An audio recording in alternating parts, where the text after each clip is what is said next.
Bonsoir, bonjour, dépendant de l'heure à laquelle vous allez voir le recording. Aujourd'hui, on va juste essayer de continuer where we left off, là où on s'est arrêté dans la vidéo précédente, c'est-à-dire sur les concepts de base de la programmation orientée objet. Et on va avancer, comme on s'est dit, sur l'héritage et d'autres piliers qu'on va voir tout de suite. De la dernière fois, on s'est arrêté ici. On s'est arrêté ici la dernière fois et on est passé sur l'exécution de ce code. Donc, on a vu un peu comment la structure du code, ce à quoi correspondaient les différentes méthodes, les différentes instructions et on a essayé d'expliquer. Aujourd'hui, on va essayer d'entrer un peu en détail sur ce concept de programmation orientée objet. Premièrement, à ma gauche, vous allez voir, j'ai une représentation graphique. Et cette représentation graphique, c'est dans un langage qu'on appelle le UML. UML qui est un langage de modélisation. Donc, je vais juste l'écrire ici pour référence. UML qui est un langage de modélisation, donc Unified Modeling Language. Et qu'est-ce que ça nous permet de faire? Ça nous permet de modéliser une situation réelle de façon orientée objet. Ok, revenons. Dans mon image, j'ai un chat, un cat, qui est représenté dans le format UML. Et dans la première ligne, on a les attributs ou les fields, les attributs caractéristiques, propriétés ou fields. Dans la troisième ligne, on a les méthodes, les behaviors, les actions et comportements. Ce qui se passe, c'est que le concept de programmation orientée objet n'est pas né à Python. Il est né bel et bien avant Python et il s'est éparpillé dans plusieurs langages de programmation. Il faut comprendre que ces différentes propriétés, genre la classe, les attributs, les méthodes, ne sont pas propres à Python, mais sont des trucs qui sont un peu plus généralisés. Et en comprenant que c'est généralisé, ce sera juste easy de faire la relation entre le général et la conversion en Python qui sera plus straightforward lorsqu'on va entrer maintenant dans la syntaxe de Python. Donc, une classe, c'est ce petit carreau, si je peux le dire. Ne vous inquiétez pas pour les visibility ici. On va toucher ça lorsqu'on sera dans d'autres slides, dans la suite. En Python, vous allez voir que ça se translate, si je peux dire ça ainsi, par le nom de la classe qui vient juste après le class keyword. Les fields qu'ils appellent ici maintenant deviennent ce qu'on appelle des propriétés. Les méthodes que vous voyez ici en bas maintenant deviennent nos fonctions avec def et def le nom et son body, tout ce qui va avec en fait. So, pourquoi je montre ceci? Je montre ceci parce que lorsque on a un projet ou lorsqu'on a juste une application Python qu'on veut construire, la première des choses, c'est par contre pas directement pour écrire le code ou lorsqu'on a déjà créé des spécifications sur du papier ou sur un carnet. La première des choses qu'on essaie de faire, c'est de la modélisation. Et l'un des premiers diagrammes, vu que UML, ce n'est pas un diagramme, c'est un langage. Il y en a plusieurs diagrammes, mais celui-ci, c'est l'un des diagrammes qu'on appelle le diagramme de classe. Donc, la première des choses qu'on fait lorsqu'on a une idée, c'est de pouvoir ressortir ce diagramme de classe. Et le diagramme de classe, c'est l'ensemble des différentes classes qui vont qui vont prendre partie dans le bon fonctionnement de votre système. Si par exemple, je suis en train de construire un e-commerce website et que je veux utiliser Python pour le back-end, par exemple, pour construire un web server, je vais faire une maquette, une modélisation de ce back-end en termes de classes. OK, dans mon back-end, quelles sont les classes qui vont prendre partie prenante dans le bon fonctionnement de mon e-commerce website? Et puis dire, OK, comme c'est un site d'e-commerce, je dois avoir des articles, je peux avoir une classe article qui va essayer de modéliser ce que c'est qu'un article. Je peux avoir une classe utilisateur qui va essayer de modéliser ce que c'est qu'un utilisateur, ainsi de suite, ainsi de suite. On essaye de modéliser ces différentes classes et lorsqu'on les regroupe dans un document, c'est là où on a ce qu'on appelle notre diagramme de classe pour le système. Maintenant, ayant ce diagramme de classe, ce sera un peu plus facile de voir comment le code de Python à quoi le code Python va ressembler sans même avoir commencé à écrire le code Python. Ça, c'est l'un des avantages et ça nous permet de vraiment penser notre solution d'une certaine manière avant même de commencer à écrire le code pour pouvoir voir les erreurs très très tôt dans la réalisation. Comme je disais, ici en bas, vous allez voir que les concepts, tous les concepts ici, comme j'ai dit, ce sont des building blocks de l'objet, de la programmation orientée objet. Ils sont disponibles dans tous les langages de programmation qui supportent le POO, Python inclus. Donc, comprenant ça du high level, ça sera très facile de juste translate à Python. Ok, on a vu ce que c'est, on a essayé de faire un review. Next, on va voir, on va essayer de review aussi les classes, les différences entre classe, objet, instance, vu que il y a très souvent on utilise ce terme mixement sans vraiment comprendre. La première chose à savoir, c'est qu'on a dit que la classe c'était un plan, d'un plan à suivre. Ce plan à suivre est donné à Python et Python nous génère des objets. Maintenant, ces objets sont appelés des instances de la classe. Donc, si je veux essayer de reprendre notre exemple de 4, ici on a notre classe 4 qui est notre plan. Et ici on a deux objets. On a l'objet Oscar et l'objet Luna. On appelle ces objets des instances de la classe 4. Vous voyez que l'objet Oscar a ses propriétés, sa liste de propriétés, et l'objet Luna a aussi sa liste de propriétés. Ce sont des objets, et chaque objet, ce sont des instances de cette classe en fait. Donc des produits finis de la classe, si on peut dire ça ainsi. De là, vous remarquez directement qu'on peut utiliser une classe pour créer plusieurs objets. Donc, on peut avoir une classe 4 et on peut créer 100 objets ainsi.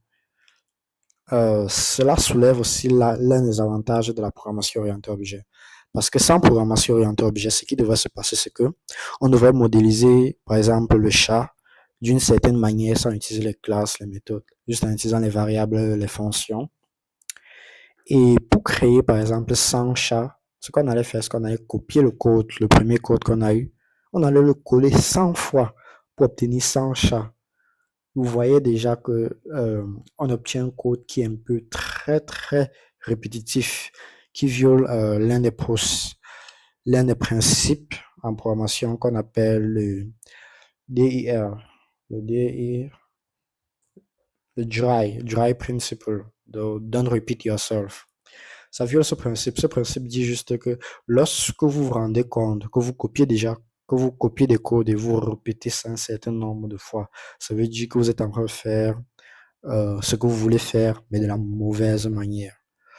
Vous voyez que sans les classes, on devait copier-coller, copier-coller, copier-coller. Imaginez maintenant qu'on veut faire une modification, genre on veut ajouter un nouvel attribut à notre modélisation de la classe. C'est-à-dire qu'on doit modifier toutes les 100 copies qu'on a eu à faire de notre objet 4, de notre objet chat. On doit modifier toutes ces 100 copies. Alors qu'avec une classe, avec un plan, on a un plan détaillé, on donne à Python et on peut générer autant de chats qu'on veut. Lorsqu'on veut faire une modification, on a juste à modifier la classe. Et lorsqu'on modifie la classe, les répercussions, les changements sont juste propagés, se répercutent à tous les objets, soit à toutes les instances de notre classe. Maintenant, comme on a aussi vu la dernière fois, plusieurs classes ou plusieurs objets dans plusieurs instances peuvent partager des caractéristiques, des propriétés, des attributs similaires. Et ces propriétés attributs sont appelés des attributs de classe, comme on a vu la dernière fois avec l'exemple de espèce dans la classe personne. So, maintenant, on va entrer dans le vif de la vidéo d'aujourd'hui, qui est sur les piliers de la programmation orientée objet. Comme on s'est dit, la programmation orientée objet n'étant pas juste attachée à Python, mais étant un paradigme un peu plus high level, d'un paradigme des langages de programmation. Il a quatre piliers solides sur lesquels il se fonde. Ces quatre piliers sont l'abstraction, l'encapsulation, l'héritage, inheritance, et le polymorphisme, polymorphism. Ces quatre principes sont les building blocks, les piliers de la programmation orientée objet. Il s'applique dans tous les langages qui supportent la programmation objet. Par conséquent, il s'applique aussi à Python. Maintenant, le premier principe qu'on va voir aujourd'hui et sur lequel on va essayer de s'attarder, c'est le principe qu'on appelle celui de inheritance, donc le principe d'héritage. C'est l'un des principes les plus fondamentaux et les plus faciles à aborder lorsqu'on entame la programmation orientée objet. Donc, sans plus tarder, on va essayer de définir ce qu'on entend par inheritance, ce qu'on entend par héritage. Donc, comme ici, on voit que l'héritage, c'est la possibilité que donne la programmation orientée objet de pouvoir créer de nouvelles classes à partir des classes déjà existantes. C'est-à-dire qu'on a un ensemble de classes qui existent déjà, on a un set of classes qu'on veut créer. On peut juste prendre les classes qui existent déjà, les refine et créer de nouvelles classes à volonté. Maintenant, pour essayer de matérialiser faire une graphical representation, on peut regarder l'image de left. Sur l'image de left, on voit qu'on a notre parent class, on appelle la classe parent parent class ou superclass. Superclass, ce sera vraiment très utile. Et on a les subclasses ou les classes enfantes, donc comme cat et dog. Là, on a notre parent class qui est animal. Et on a notre child class qui est cat. Et on a notre child class qui est dog. Vous allez voir que animal avait les propriétés de name, sexe, age, le poids, la couleur, tout ça, et d'autres propriétés, d'autres plein de propriétés. On a vu que tous les animaux ont ça en commun. Tous les animaux ont ces propriétés en commun. Donc, ce serait un peu du gaspillage de créer, par exemple, le chien, lui donner ses attributs, créer le chat, lui donner ses attributs, créer l'oiseau, lui donner ses attributs, créer le criquet, lui donner ses attributs, ainsi de suite, ainsi de suite, ainsi de suite. Vous voyez que les attributs vont se répéter et souvenez-vous, lorsque ça se répète déjà un certain nombre de fois, on est en train de violer un certain principe qu'on ne devrait pas violer. C'est pour ça qu'il y a ce principe d'héritage qui nous dit, OK, lorsque tu as plusieurs classes qui partagent des propriétés similaires, que ce soit des caractéristiques, que ce soit des méthodes, ce que tu peux faire, c'est utiliser l'héritage pour prendre tout ce qui est similaire, donner à un parent, et maintenant ce parent pourra juste faire parvenir les propriétés là aux enfants. Dans notre cas, on avait toutes ces propriétés, toute cette méthode. Vous voyez que dans notre représentation de la classe 4, on n'a plus le name, sexe, machin, machin et tout, tout le reste. Cette petite flèche avec le triangle tout blanc, c'est le principe d'héritage en UML. Il est en train de nous dire que tout ce qui se trouve dans animal sera aussi retrouvé dans 4, mais on n'a pas besoin de réécrire ça. C'est ça le pouvoir de l'héritage. Même chose pour dog. Tout ce qui se trouve dans animal sera juste répercuté dans dog. Et vous voyez que les nouvelles trucs qu'on ajoute, ce sont des trucs spécifiques. Genre pour le chien ou pour le chat, on ajoute des trucs que le géant, le parent animal ne pouvait pas, ne pouvait pas définir lui-même. Parce que tous les animaux n'avaient pas ça en commun. Donc s'il y a quelque chose qu'on voit que le chat a de spécifique, comme par exemple on peut dire que le chat, il a 9 vies, le chat. Donc on va créer une autre variable, on va dire nombre de vies 9. Le chien, lui, il a une vie, le chien. Donc on va créer une autre variable, on va mettre nombre de vies, une. Vous voyez que là maintenant on a nos attributs qui diffèrent ou des caractéristiques qui sont spécifiques à certaines classes. Ce sont ces caractéristiques spécifiques qu'on va maintenant mettre dans notre classe enfant, Mais dès qu'on a des caractéristiques qui sont identiques pour toutes nos classes, on peut juste racheminer à la classe parente.